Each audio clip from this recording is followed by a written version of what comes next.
Welcome to Mid-Level Adventurers, a podcast where non-experts talk about the things they love. I'm Jarrod, and with me for this first series, as always, is my co-host, Matt Morris. Hey everyone, it's Matt Morris. In this series, we are talking about various aspects of Dungeons & Dragons. For those still wondering, Dungeons & Dragons is a tabletop role-playing game in which the players and Dungeon Master work together to create an exciting adventure narrative in a fantasy world. However, that world is entirely up to the gaming group. It can be classic high fantasy settings, where magic flows freely and is a part of everyday life. It can be a more moderate world where magic exists but isn't available to everybody. Or it can even be an entire galaxy as a space-themed adventure with no magic. There can be any level of magic, technology, or even civilization. You can make your own, or you can use an official D&D setting. Listen along with us today as we talk about settings and world building in Dungeons & Dragons. So the first question, of course, Matt, what D&D settings are you familiar with? And are there any features about them that you love? And is there a favorite that you have, or that you know the most about? Probably a surprising response here, but it's going to be a short answer from me. I'm not actually really familiar with that many from what I have personally played. I think Forgotten Realms is probably, it might be it, honestly. Yeah. Outside of that, it would be Homebrew. But it's always like based in something. I think Forgotten Realms is pretty much it. It is definitely the most popular these days, and has been for quite a while, actually. The four that I know the most about would be the Forgotten Realms, Greyhawk, Exandria, and Eberron. I do sort of know about Greyhawk and Eberron, only from just reading or us discussing things. Greyhawk being, the original campaign that Gary created for his first game, is that correct? Correct. Greyhawk is the original world that Gary Gygax created and used in his home games. And actually, I did some research this time, and Greyhawk was first published as a setting in 1980, but he had been writing about his home campaign in articles during the 70s. Oh, okay. Yeah. And in my research, I have discovered that there are 26 official settings. Whoa, that's way more than I even thought. I know. I was blown away. That's including things like Ravenloft, Dragonlance, Dark Sun, Planescape, Ravnica, Theros, Greyhawk, Forgotten Realms, Exandria, Eberron, and so many more. Yeah. Well, there's a few of those, dare I say, bigger ones that I do know of. Just haven't played them. And I know of them from a variety of, just reading or doing some research myself, like Planescape, for instance. I know that it's the video games that are based in that world, that campaign setting. Dragonlance, we've mentioned before, because there's a book series called Dragonlance. And Eberron, I am sort of familiar with because some of the species that we've talked about are from that. And also, if I'm not mistaken, I think that was sort of a fan-made campaign world? That is 100% correct, actually. Okay. In my research, I did discover that Eberron is a fan creation. In 2003, Wizards held a contest, and Keith Baker designed Eberron and won the publishing contract as a result, with Eberron first being published in 2004. And the idea of Eberron is it's more steampunky, pulp action, fantasy noir type of settings. Yeah. There are magically empowered electrical devices like big bullet trains and skyships and all kinds of crazy, wild nuttiness. It's fascinating, actually. Yeah, I think it's a great addition to the campaigns because I don't know all 26 of them, but a majority of them, I would say, are sort of high fantasy, medieval feel. So it's nice that there's something different. Yes. Let's talk about the big one right off the top. That would be the Forgotten Realms. Mm-hmm. Yeah. Forgotten Realms seems to be the default campaign setting for 5th edition. Most of what they've published for 5th edition has happened in the Forgotten Realms. Lost Mine of Phandelver, Waterdeep Dragon Heist, the newest one that's coming out momentarily, Rime of the Frost Maiden. A lot of the 5th edition books have taken place in the Forgotten Realms. The Forgotten Realms were created by Ed Greenwood for his personal home campaign. Ed Greenwood is a well-known author for Dungeons & Dragons, Wizards of the Coast. He is also a well-known game designer for the company. Mm-hmm. He would publish articles about his home campaign in Dragon magazine during the 80s. The articles became really popular and it kind of took off. The Forgotten Realms is mainly set in Faerun, which was published in 1987, the Forgotten Realms campaign set. And it includes places like the Sword Coast, which includes the cities of Waterdeep and Luskan. There is the region of Icewind Dale. There's the cities of Silvery Moon. There's Calimport way down south. And it has given us such popular characters as Dritz de Werden, Jarlaxle Banray, Bruenor Battlehammer, Wulfgar, Artemis Centriri, and the ever-popular Elminster. Who I'm actually not familiar with. Elminster is a gnome wizard that was created by Greenwood on the level of a Mordenkainen, another legendary wizard. In fact, there are even articles, or maybe it's in a book, where Ed Greenwood talks to Elminster and Mordenkainen at his kitchen table. That's very nice. Yeah, which means that our world technically exists in Dungeons & Dragons. That's pretty awesome. I think the takeaway here is that it is huge, right? I mean, so many settings that you mentioned that are actively being played now, that there's been new content for recently, all take place in the Forgotten Realms. And it's impressive because I have to remind myself, doing some research for this episode, that it was written, quite a while ago.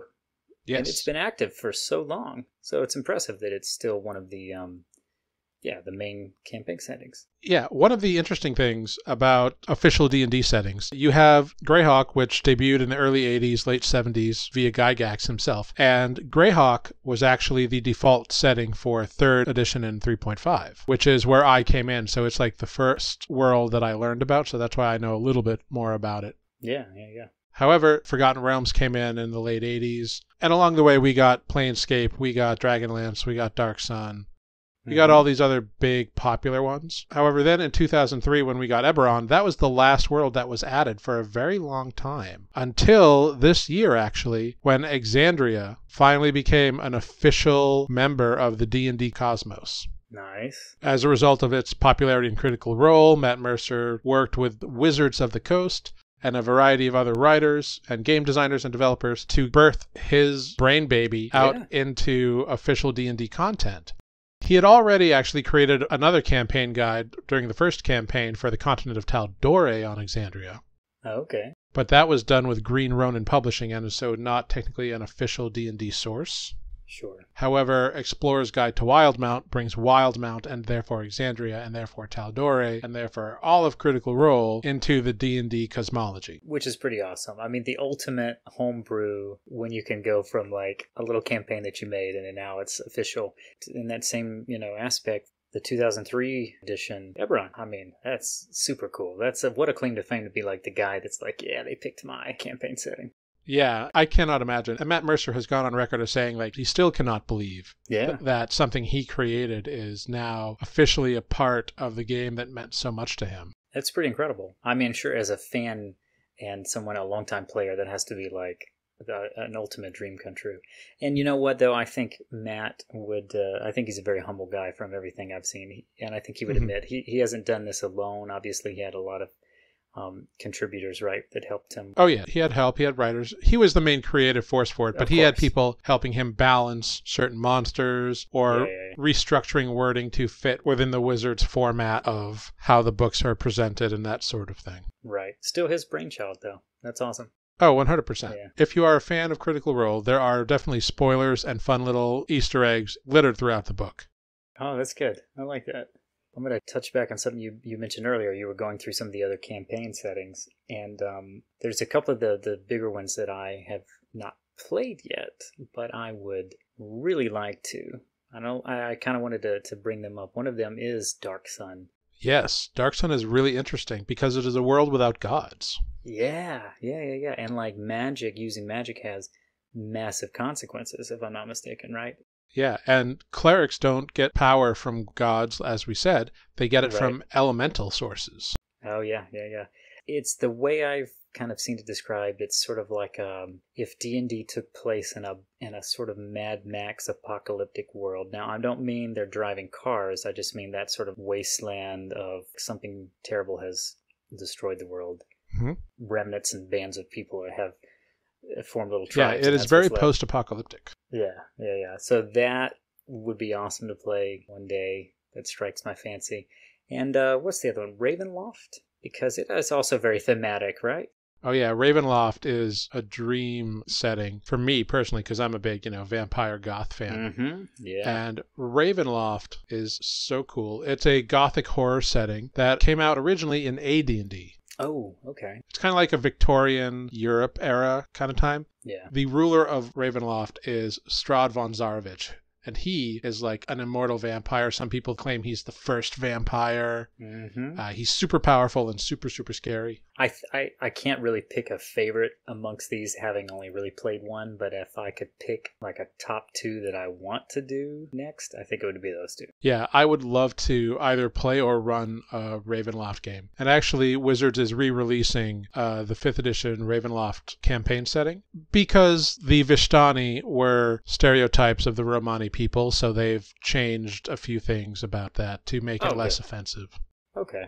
Oh, that's good. And more culturally respective, which is good that Wizards has stepped up and been like, yeah, we messed this up and we're sorry and we're going to fix it. Yeah, absolutely. Good for them on that. And good for us that they're re-releasing it for 5e, because that sounds like that might be in our collective future. Maybe you get to live out that dream of DMing a Ravenloft campaign. Yeah, it is in my dream. But yes, Ravenloft is a very popular setting because it is so historied and has this legacy of older D&D, and the idea of defeating like the first vampire is very appealing as a player to undertake as an adventure. Yeah. And I know almost nothing about it, but I would throw in a runner-up there as like a favorite one to play would be Eberron, because that does sound pretty interesting. The steampunk world is another sort of like, I like I'm picking 3 different major theme worlds that are actually outside the norm of the medieval fantasy. So. But that's cool though. I really like that. And I would like to revisit Eberron. I attempted to run a few modules during the years of 4th edition, but I was, not very good at dungeon mastering then, and I felt like I didn't know enough about the world, so I always felt like I didn't know enough to properly run the game, which I've since kind of gotten over that in terms of running modules. I feel more comfortable with it now. Good. That does lead me to ask the next question in our bulletin list. What do you look for in a D&D setting, in a D&D world? Oh, yeah. Well, maybe a theme, I guess, catches my fancy. As I've mentioned, post-apocalyptic, vampires, steampunk. But deeper than that, I think it's just some, rich lore and what could lead to, very rich storytelling. And I think that can be in a lot of different settings. I would tend to agree. Overall, I look for, similarly, a theme or an interesting catch, something that makes me want to know more about the world, and to figure out how I can play in the sandbox of that world. Yeah. I appreciate care and crafting, but I like it when people don't give me all the answers, when they perhaps pose just a question. Matt Mercer is actually really good at this in Explorer's Guide to Wildmount. There are parts of the world where he's like, this is what this section of the world is like, but nobody really knows why, so figure it out for what works for your campaign setting as to why this is a thing. That's very cool. For example, in the continent of Wildmount, up in the area of Iselcross, there is a river of lava that flows through a frozen tundra. And in the book, Matt says, nobody really knows why this happens. Figure it out. It's an adventure point, and I appreciate that. Yeah. I think it's actually perfect that the idea is that someone else is going to take this work, this creation, and add their own spin to it. So to leave little mysteries or little bits for hey, you add your own thing to this, I think that's great. Or don't. Leave it a mystery to the players. Yeah, little bits of inspiration or jumping off points really can make a thematically cohesive setting way more personable and way more interesting for DMs or players to make their own and have their own adventures while still being under the umbrella of the world, really making it work for their table. Yeah. And it would sound like that the things I look for might be outside the norm, which, after my conversation about what player species I'll go with, I do like to pick things out of the box. But that being said, I do love the medieval high fantasy world. So it doesn't have to be something that is stretching the limits or outside of the box necessarily. But if, like you said, if there's a story there that I can get hooked on and I have enough information to be like, oh man, this is how I can build a character, it's enough for me. Easy to please. Great. I love that. So this leads into a next setting. We've kind of briefly mentioned it earlier this episode. Do you have experience with homebrew settings?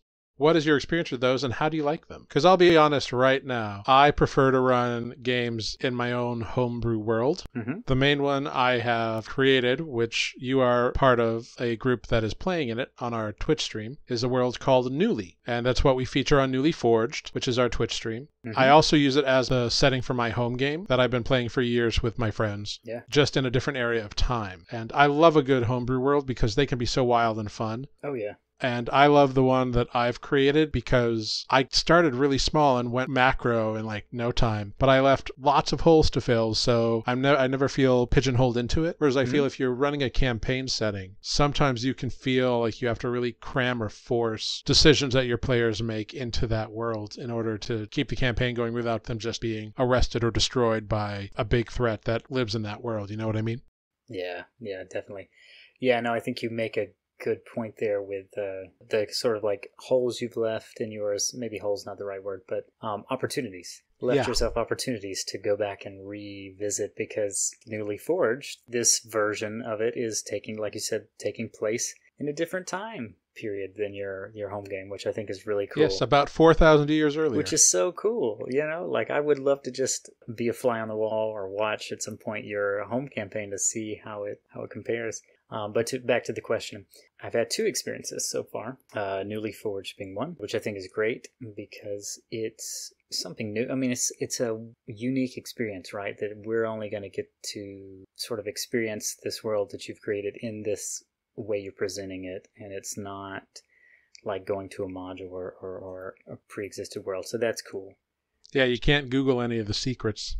Exactly. And I love that. I love discovering new things for my character and me.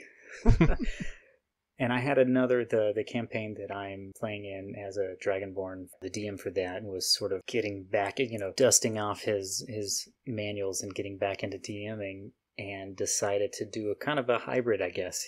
We're in the Forgotten Realms, but he's kind of homebrewing it at the same time. So I've got a very similar, enjoyable experience where, like, I shouldn't trust that everything that I encounter in that world is quote unquote by the book, like, because he's actively trying to add his own spin to it. So it's great. It makes the discoveries really nice. Not that I've seen it all to begin with, but I think it's unique when you've got somebody that's good at storytelling and good at creating some like interwoven backstories, which I'll give you props for. I've heard many tales from your home game in particular about how you've worked in little details. Maybe the only challenge to a homebrew world is perhaps when you're creating your backstory, right? If you're looking for resources or things online to learn about your species or whatever, that may not necessarily 100% sync up with the DM's world. Right. Which confused me the first time. But really the answer is, work with the DM. And in the case of our game with Newly, you very much work on with us sort of one-on-one as we're creating the character, and then you sort of help figure out what that narrative is going to be for how our characters are introduced in the world. And I personally think that works great. I think it is about a good, solid communication between player and dungeon master to figure out if you want to play an Aarakocra, but perhaps when the world was originally designed, there weren't any Aarakocra. Maybe there's a way for the DM to bring it in, but not all races exist. For example, Drow do not exist on Eberron, but there are Dark Elves. Right. Yeah, I think it's great. And well, you mentioned last episode about we have a player that's a Warforged, and we don't know yet, but there potentially aren't any Warforged in your world. So, we're going to hopefully discover a very interesting reason why he's even there. And he doesn't know. It's true. Not to spoil too much, but watch our Twitch stream if you want to learn more. Yes, that is twitch.com/newlyforged, NUULIFORGED. Shameless plug. We have no sponsors. We might as well plug ourselves. We've talked a little bit about having different places, being able to play in the sandbox a little bit. I think having a good mix of wild, unknown areas mixed with civilized towns and cities of varying size fun monsters, really fascinating NPCs for people to latch on to, and an interesting, cool, in-depth history. And by that, I don't mean you have to know, 300 years ago this happened, which led to this, which led to that, but just like a few bullet points. For example, in Newly, I have the world was created by the gods, bullet point. Then I have magic was introduced to the world, bullet point. Then I have the primary division, bullet point. Then I have the breaking of shards, bullet point. And it is after the breaking of shards is where our campaign takes place. Yes. And I mean, you present it to us as we're joining the campaign as like, it's obviously not literally bullet points, but it is, you've written it out like, here is the history and a bit of a timeline that is this, then this, then this. And it's a great way to like, yeah, okay, this is where I'm coming into without getting overwhelmed. I agree with all those things you said. I think all of those are very exciting. I don't know if everyone's like this, but I personally like a good mix of exciting combat, but also exciting role-playing opportunities. Maybe not every encounter has got to be just like, knock down, drag out fights. Maybe it's, espionage, or maybe it's... Yeah, sometimes players and myself get more of a reward from a heavy role-play encounter than they do a combat one. Yeah, and maybe not every member of your party is going to feel that way, but I think it keeps it interesting for everyone. And I think if you bring enough of reality into the world, just so people can latch on and relate to something, make sure to leave enough room for awe and wonder and the spectacular that magic and monsters brings into it naturally. Yeah. So I think you need something that people can relate to. Obviously, if a dragon attacks a town, not everybody's going to make it. Maybe an NPC they were friendly with is one of the victims of the dragon attack, and then they have to deal with those emotional consequences. Yeah. Stakes. Like story. Simply just having an interesting story can draw you in, and the players may not know what the story is to begin with, but it could be as simple as that. I say simple, not that writing a story is simple, but the Pathfinder campaign I'm in, the DM has kind of created a micro world for us. We are trapped in an asylum. Oh. We all woke up in an asylum without no memory of our backstory. He sort of created it for us, and we're discovering that as we go. But it's a tiny little world when you think about it. Like, we don't know if there is anything outside of that. He's sort of presented this world and created it, but the story and the mystery of solving out what's going on there and why we can't leave is what's got us all hooked. So it doesn't always have to be creating in a continent. That is a brilliant idea, creating much more of a microcosm. Yeah. So, I mean, just another side of it. But, like, I think the thing that, the through line for both, like creating a continent or creating, what are you going to have your players do for their campaign? You just, having a good story, and you may deviate from that, of course. Side quest, if you want to use a gamer term, but... Sometimes you need to break all the jars or kick the chickens. As someone who is a world creator, as a DM, though, I'm sure you have to be prepared. You can't write everything, and you've got to be prepared for what happens when they open that door instead of this one. Oh, yes, and we will definitely talk about that in an episode a little ways down the road. Yeah.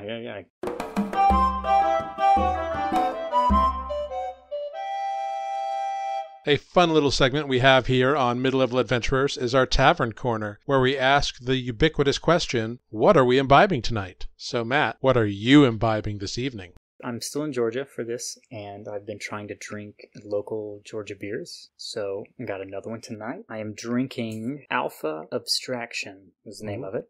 It's from a brewery called Wild Leap. It's actually from LaGrange, Georgia. I'm not sure if they have any relation to the song made famous by ZZ Top.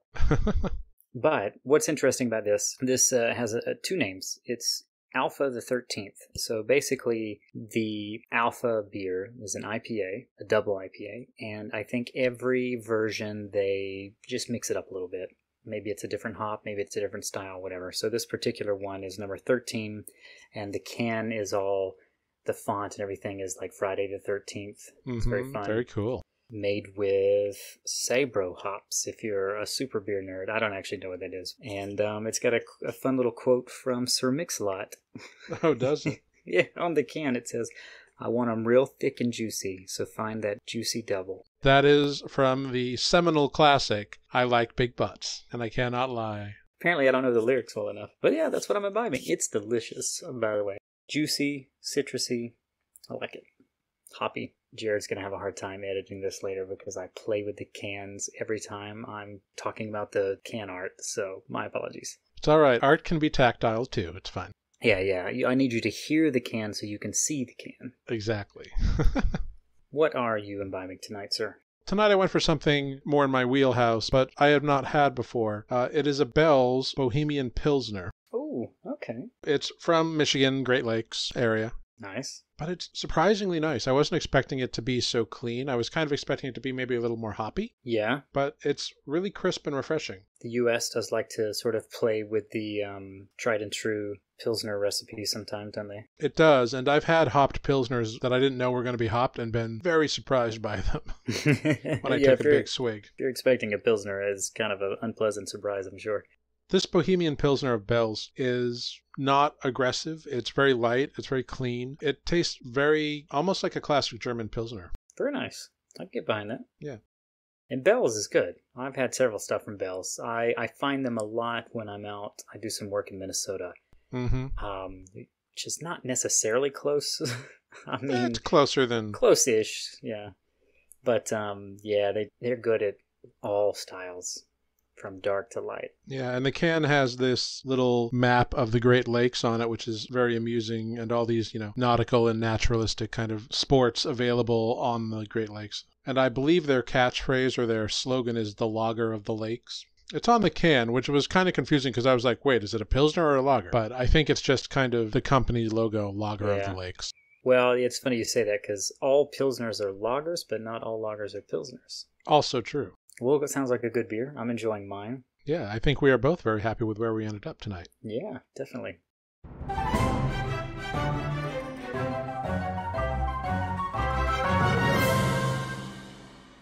Okay, so we have talked about some of the official campaign settings, and we have talked about some homebrew settings that we've interacted with, or that we built or played in. So if you were going to build a D&D world, Matt, what advice or tips would you give? I'm very interested because I know you do not necessarily have that in your arsenal, in your repertoire. So right now, if you were going to attempt to do so, what would you do? What kind of advice or tips would you want or need or come up with? This is a very good question. I almost want to pass on it because I don't have any experience doing that myself. But perhaps as a player, and reacting to other people's campaigns, I have learned something. I think, like I said earlier, have an interesting story as your backbone.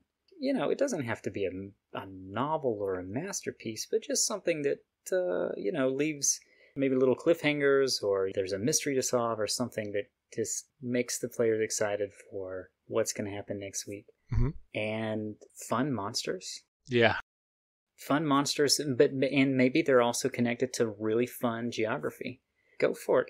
It doesn't have to be a geographical world necessarily that would exist in the real life. Maybe you've got a swamp right next to a mountain. I don't know. Maybe that when they go we're going in the swamp, so we know there's going to be some spooky swamp monster in here. Now we're on top of the mountains. We got some kind of unique ice-related monsters, or maybe really throw them off and have, like we saw in one of your games, we've got fire monsters up in the snow mountains, and it's like, that's cool.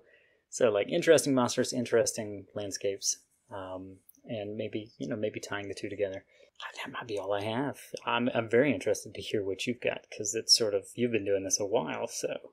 Sure. Honestly, my advice is one that I have heard repeated ad nauseum from other folks who have created their own worlds. I would advise for someone to start small. Mm-hmm. Start with the little village or the town that your adventure is going to be in. Plan maybe a session or two worth of interactions in this world. What kind of town is it? Is it a farming town? Is it a lively town? Is it a dying mining town? How does that town work? Where do the players in that town meet? Do they just meet at the tavern, which is classic start to any D&D adventure? Do they meet in the graveyard? Do they meet at the dry goods store? Or do they meet just on the road, outside of town? And once you have that town and you've played your first session or two, build your next town. Slowly build out. And as you kind of build the world around your players, you will create a world that suits your needs. When you get to the right place, think about how that world interacts with itself. If you have kobolds attack the party, in the first couple of sessions, perhaps there are more. Where did those kobolds come from? Were they a scouting party from a lair that is led by a dragon in the mountains? And they never came back. And so now the dragon wants to know who would dare threaten its minions and its power in such an insult. Mm-hmm. Down the road, that could be something that the players have to interact with. So start small and let the world grow as you need it to. That's my biggest bit of advice. And don't be forced into, tropes and the limits of our world. In our world, rivers flow from the mountains to the ocean, and that's, with the exception of the Nile, I believe, that's how they always work. Mm-hmm. That doesn't mean it needs to happen on your world. Yeah. You could have your rivers flow from a swamp up a mountain if you want. Yeah. And you don't have to have that reason defined. You can just be like, this is what's happening in this world, in this place. Mm-hmm. And that could lead to interesting things down the road. You could have rocks that are just pumping in and out of the ground and churning, orbiting like an astrolabe in the middle of the desert somewhere for no other reason than I thought it would be a cool sightseeing visit. But maybe that invites the players to investigate why, and perhaps they discover a gynosphinx who has a secret lair in those churning rocks. Mm-hmm. The possibilities are limitless, and don't let our world restrain your creativity. Yeah, that's absolutely key, I think. It's like there's no point in limiting yourself. This is the very platform, the very vehicle for doing the opposite, isn't it? And just letting your imagination run wild, because why not? I think that the advice to start small is excellent. The example of the Pathfinder game. I think the DM was, trying something out and getting back into DMing again. And I think he did very well. He literally started small. We're kind of in a confined place, but he's got a fun and interesting story, a little bit of mystery, Mm-hmm. It doesn't have to be huge. Right. We've been playing for several weeks and we haven't left the building. You know what I mean? It's still in the same padded room. Yeah, and he's got really off-the-wall sort of encounters that are very, sort of like horror-esque theme. That's kind of where he's went with, Lovecraftian. But very cool. It just, like, if you need something to give you in that, like, oh, I want it to be Lovecraftian, that doesn't mean you have to go read all his books and have every creature he's, that's just thematic. Then you can go from there. Yeah.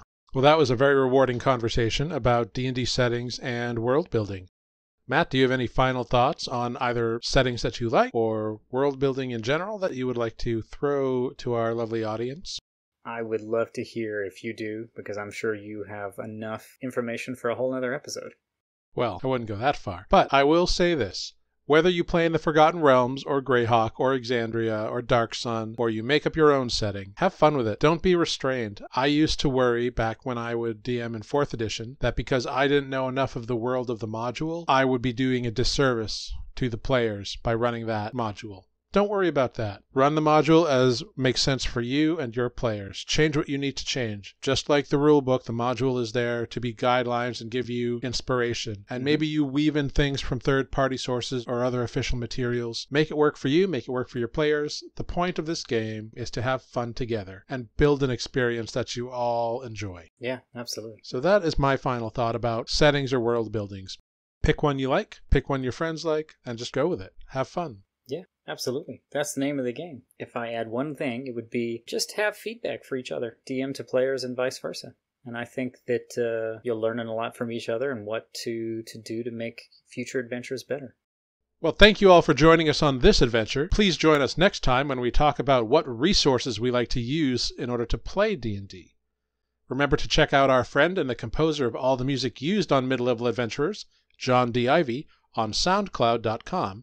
And please follow us and join in our social media campaign on Twitter and Instagram at Mid-Level Adventure. That's Mid-LVL Adventure. Please check out our website on Wix at midleveladventurer.wixsite.com. And feel free to email us at midleveladventurers@gmail.com. As always, I'm Jarrod Jehoda. And I'm Matt Morris. And until then, mind the traps and keep adventuring.